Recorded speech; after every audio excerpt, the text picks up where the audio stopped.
você vai ver ao longo desta série, e em especial neste programa, que sempre a matemática e a arte estiveram juntas.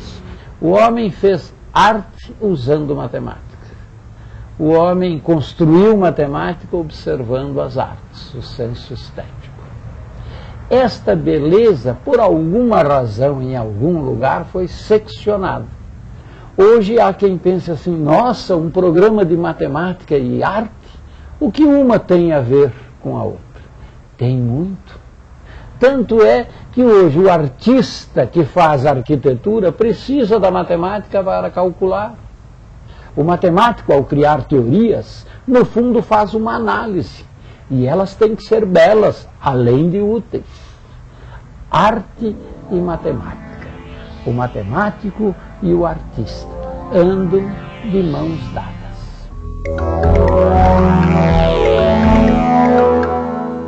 O que é ser um artista? O que é ser um matemático? Será que o trabalho de um artista e de um matemático são muito diferentes? O matemático puro, enquanto matemático puro, é uma espécie de artista. Ele cultiva um certo tipo de beleza e a finalidade básica do matemático é construir certas estruturas matemáticas, espaços a várias dimensões, novos tipos de números, analisar esses números e demonstrar resultados, teoremas, proposições, verdades a respeito dessa estrutura. A melhor maneira que eu vejo certas coisas é através da imagem. Então eu tento chegar com imagens para fechar essas ideias.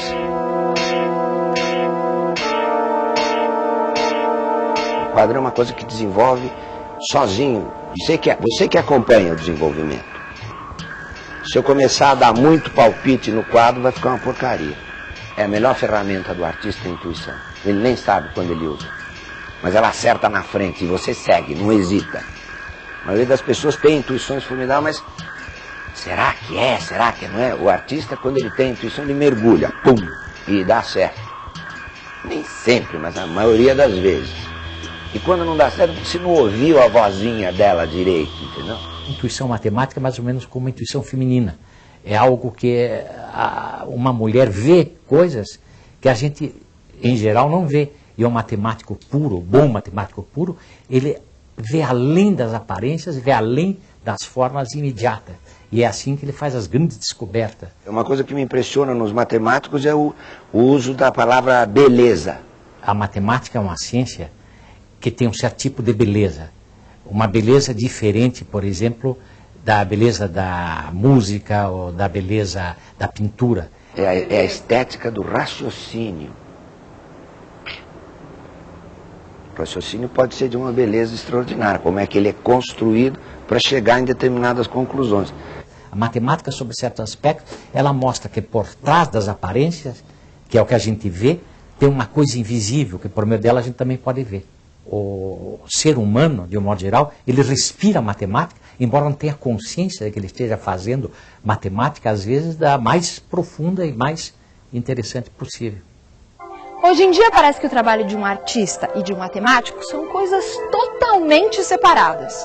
Há quem diga que arte e matemática são especialidades absolutamente diferentes. Será mesmo? A divisão do conhecimento em áreas distintas é um processo recente na história da humanidade. Durante muito tempo, matemática, arte, filosofia e os diversos ramos das ciências eram uma coisa só. E em sua formação, um homem de conhecimento buscava entender um pouco de tudo.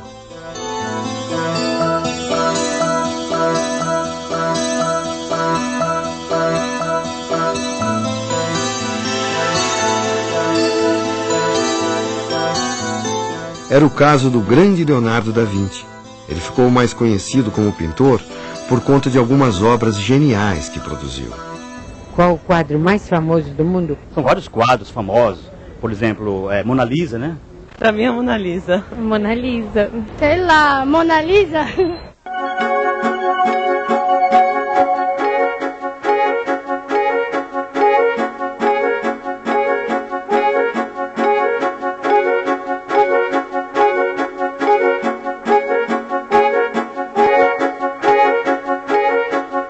Apesar de seu enorme talento como pintor, Leonardo da Vinci era também cientista, inventor, músico, filósofo, botânico, engenheiro, arquiteto, urbanista e matemático. Seu interesse pela matemática foi estimulado pela amizade com um monge franciscano, eminente matemático, Luca Pacioli.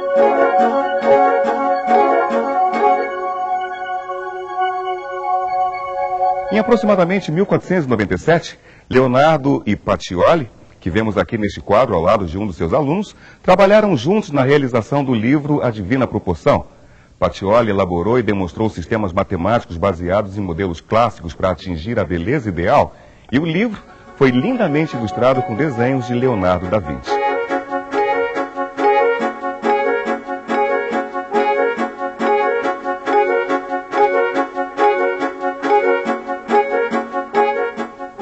Como é possível um homem só fazer tanta coisa em uma só vida? O que sabemos sobre Leonardo da Vinci são informações registradas por ele em cadernos de anotações. São quase 5.000 páginas que contêm pesquisas sobre o corpo humano, elementos de animais da natureza, dispositivos mecânicos, fenômenos elétricos e uma infinidade de coisas. Ele dissecou mais de 30 cadáveres para entender como funcionavam os músculos e as articulações. E foi um dos primeiros a estudar os mistérios do crescimento da criança no ventre materno. Leonardo estava muito à frente de seu tempo e inventou uma série de dispositivos e máquinas que só puderam ser fabricados muitos anos depois, como uma máquina voadora que ele projetou estudando o voo dos pássaros e insetos. Tudo isso era objeto de sua incessante pesquisa e seria a base de sua arte. A exploração da natureza era para ele um meio de conhecer o mundo.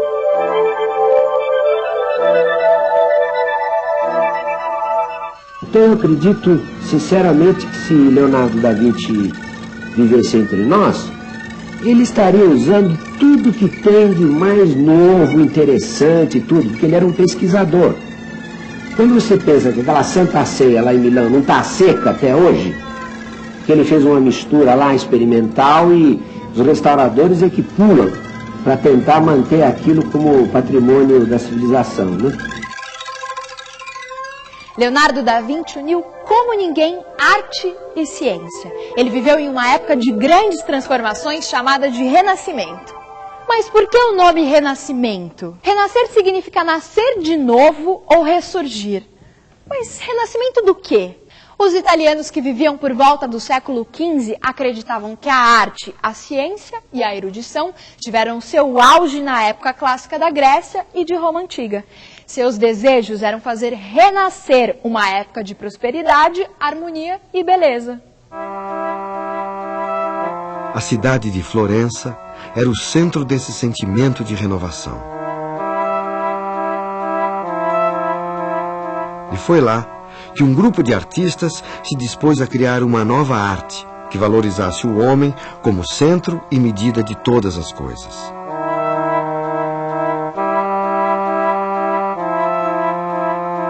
O líder desse grupo de jovens artistas foi um arquiteto, escultor, pintor e erudito chamado Filippo Brunelleschi. Ele foi convidado a trabalhar na conclusão da Catedral de Florença. A ideia era que a catedral fosse coberta por uma cúpula, mas a igreja era tão grande que os construtores chegaram à conclusão de que, com os conhecimentos técnicos da época, seria impossível construir uma cúpula daquele tamanho. Brunelleschi viajou para Roma e estudou as ruínas de templos e palácios. Seu objetivo não era copiar a arquitetura clássica, mas usar suas formas livremente para criar novos modos de harmonia e beleza. E aqui entra um detalhe importante nessa história. Com seus conhecimentos de matemática, ele desenvolveu um novo método de construir cúpulas a partir de uma série de anéis concêntricos. Estava resolvido o problema da Catedral de Florença. Leonardo da Vinci dizia que um arco é constituído de duas partes fracas que se tornam muito fortes quando elas se encontram e uma se apoia na outra. Vamos imaginar como é que ele é construído. Vocês vão colocando as pedras umas sobre as outras, etc. Mas para isso ficar de pé precisa ter uma estrutura segurando. Quando o arco está para ser fechado, eu coloco uma pedra de fecho e aí então este lado se apoia neste e esse se apoia aqui. No caso da cúpula, ao contrário do arco, eu posso substituir a pedra de fecho por um anel. Se eu tiver um anel superior, na realidade eu vou construindo a estrutura e esse anel superior ele funciona como a pedra de fecho. O que o Brunelleschi percebeu é que se ele conseguisse construir a cúpula de uma maneira tal que durante a construção sempre existisse um anel resistente que apoiasse toda a estrutura já construída, então ele conseguiria fazer a cúpula sem a necessidade de escoramento, ela sempre ficaria de pé sozinha. Foi uma solução genial. Na realidade, sem cálculo nenhum. Não existiam cálculos estruturais até aquele momento. Foi uma solução intuitiva, com base em experiência anterior. Ele sentia como funcionava a estrutura, ele sabia como funcionava a estrutura do ponto de vista qualitativo, mas não do ponto de vista quantitativo. Com a solução de Brunelleschi, um gigantesco guarda-sol abriu-se sobre o coração de Florença. A enorme cúpula serviu por coroar a cidade, que tornou-se uma das mais poderosas da Europa. No século XX, aqui no Brasil, a arquitetura também mostrou a força da união entre arte e matemática na construção de Brasília.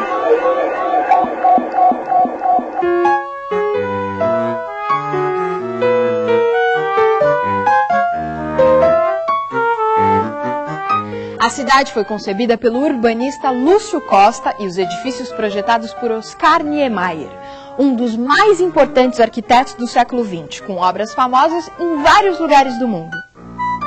Em Brasília, Niemeyer usou de criatividade e imaginação para conceber edifícios diferentes de tudo que já havia sido feito em arquitetura no mundo.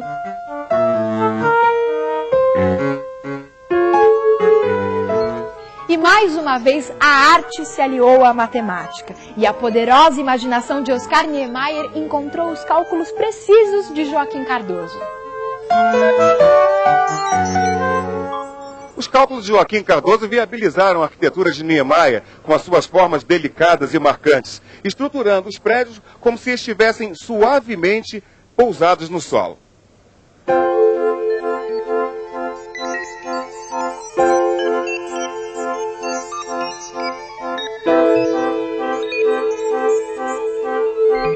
Essa relação arquitetura e matemática é uma relação muito importante, muito bonita.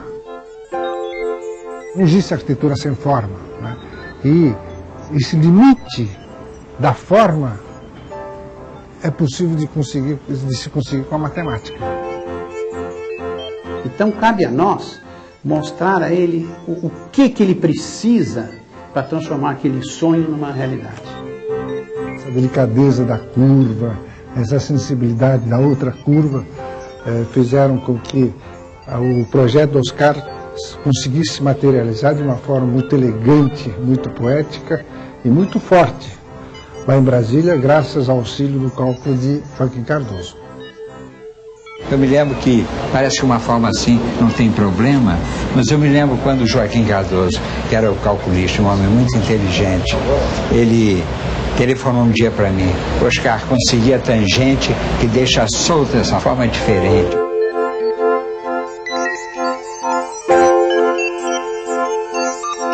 Fiz, por exemplo, as colunas do Palácio do Planalto assim. Eu queria uma forma diferente, a rampa descendo, né? Eu sabia que essa forma não estava fugindo um pouco ao que o cálculo estático reclamava. Mas eu queria uma forma diferente, eu queria que Brasília fosse qualquer coisa assim nova. E que realmente o pessoal se espanta, uns gostam, outros não gostam, mas eu queria que a forma valesse pela sua própria beleza.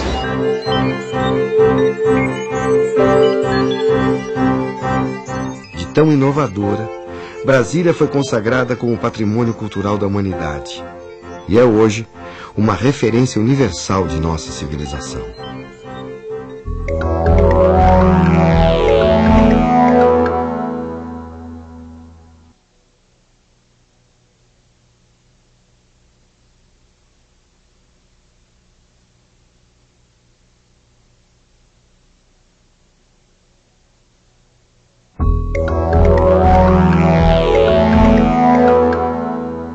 Além da construção de Brasília, os anos 50 marcaram a proximidade entre arte e matemática através do movimento concretista.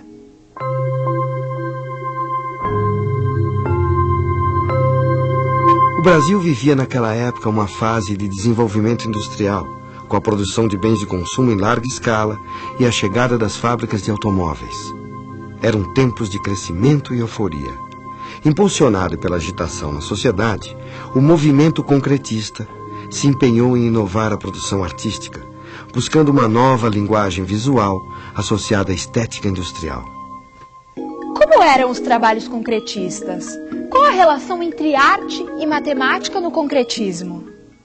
Eles se inspiravam nos chamados movimentos racionalistas europeus do início do século XX, que na pintura romperam com a relação entre a imagem artística e a reprodução da realidade, criando a arte abstrata. E na arquitetura, buscaram racionalizar e uniformizar as cidades e as casas com suas formas geométricas elementares. Mas os concretistas dos anos 50 estavam integrados a um movimento contemporâneo a eles, liderados por Max Biel, artista suíço, que participou da primeira Bienal de São Paulo em 1951 e influenciou muitos artistas no Brasil e na América Latina. Max Biel pregava que é possível desenvolver uma arte que expressasse conceitos matemáticos abstratos em termos concretos. Em alguns quadros, os concretistas exploram linhas que se desenvolvem em círculos repetidos, deslocados ligeiramente do centro em aparência dinâmica. Em outros, eles trabalham na oposição entre círculos e retas que acabam gerando superfícies cheias, resultantes deste encontro. Os quadros concretistas são arranjos entre os elementos da estrutura matemática e valores óticos que os tornam perceptíveis.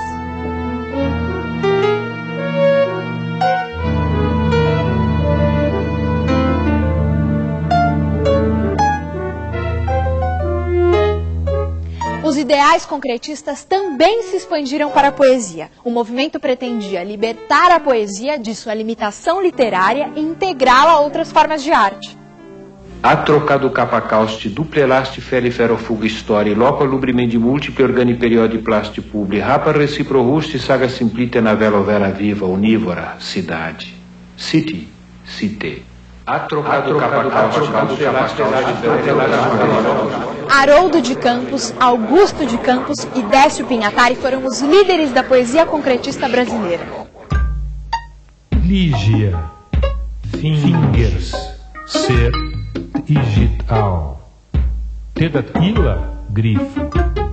Links, links. O movimento pregava a substituição do verso descritivo pela associação de palavras a partir de uma disposição espacial.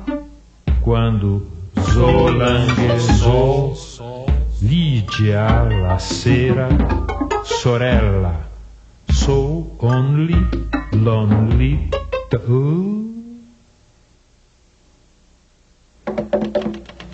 Se nasce, morre, nasce.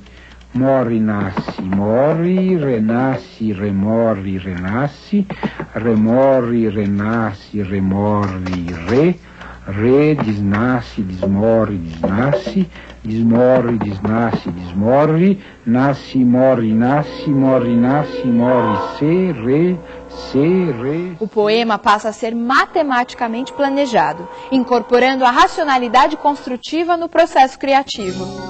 A poesia concreta é antidiscursiva e brinca com as palavras no espaço. Os poemas concretos podem ser visualizados como imagem e são graficamente articulados a partir de alinhamentos geométricos. Antes do final dos agitados anos 50, um grupo de artistas e escritores sacode novamente a arte brasileira, assumindo uma postura crítica ante o excesso de racionalismo do concretismo. É lançado no Rio de Janeiro o manifesto Neoconcreto. O neoconcretismo foi a crítica a esse mecanicismo concretista, o mecanismo da arte concreta, em favor de uma arte agora existencial, de uma arte ainda assim geométrica, mas de uma geometria viva, de uma geometria pulsante, que teria a ver exatamente com a vivência, com a existência. Esse plano geométrico agora fica muito heterogêneo, não é o plano de uma geometria ideal, de uma entidade matemática, né? Mas é o plano conturbado da vida.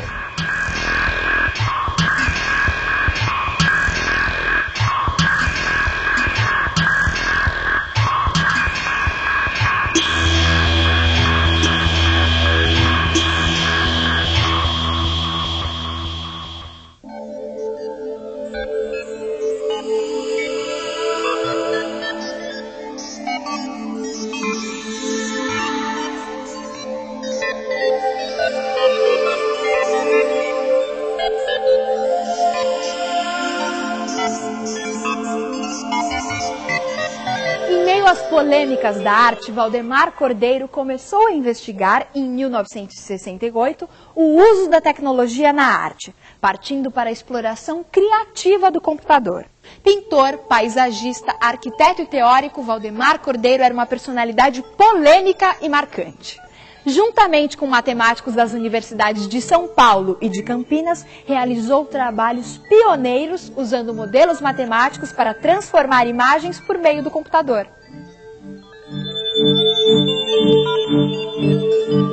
Em vez das formas geométricas que utilizava na sua fase concretista, Valdemar Cordeiro procurou associar alguma imagem muito humana ao aparato tecnológico e buscou figuras de conteúdo afetivo, como retratos e paisagens, para transformar nos computadores. Durante as discussões surgiu que nós poderíamos trabalhar com transformações matemáticas. E no caso me ocorreu, como sou físico, uma transformação matemática muito possante na análise de problemas é a derivada, que transforma uma função, a derivada de uma função em uma outra função que tem características associadas à função original, mas traz informações totalmente novas. Então, havia o problema de transformar essa imagem numa linguagem que o computador entendesse, que é simplesmente números, né? Uma tabela de números. O Valdemar Cordeiro se deu o trabalho de pegar a imagem e encontrar os 10.000 números que representavam as intensidades em todos os pontos daquela imagem. Cada número representa se está mais claro ou mais escuro na imagem. A derivada da função, ela identifica as variações da função, quer dizer, onde a função varia rapidamente, o valor da derivada é alto, onde ela permanece constante, ela é zero. Numa imagem, a ideia é que se você tem uma região sem estrutura, totalmente branca, a derivada é zero. Mas mesmo numa região escura, se ela é uniformemente escura, a derivada também é zero. Essa operação de fazer a derivada dessa imagem, ela transforma uma imagem que tem as várias tonalidades de claro e escuro numa imagem em que ela busca os contornos. Na época veio toda uma discussão até filosófica, se existe esse negócio de arte por computador, a gente pode fazer arte por computador, o computador pode fazer arte. Valdemar Cordeiro faleceu ainda jovem em 1973. Suas obras são o resultado de uma permanente reflexão sobre a arte e seu lugar nas sociedades urbano-industriais. Cordeiro, sem dúvida, estava muito à frente de seu tempo e abriu caminho para os artistas que, desde então, entregaram-se à pesquisa da relação arte e técnica. Nós temos nos perguntado, como fazemos para sermos felizes? Talvez tenhamos que compreender, mas isso não basta, é preciso sentir. Pois é, o domínio da ciência é o domínio da compreensão intelectual. Ela ajuda o homem a entender o mundo. E as artes? A arte é a evocação, é a emoção. Ela ensina o homem a sentir mais profundamente. Matemática e arte, sentimento e compreensão. É disto que vamos atrás. Entendermos o mundo, gostarmos do mundo, sermos felizes.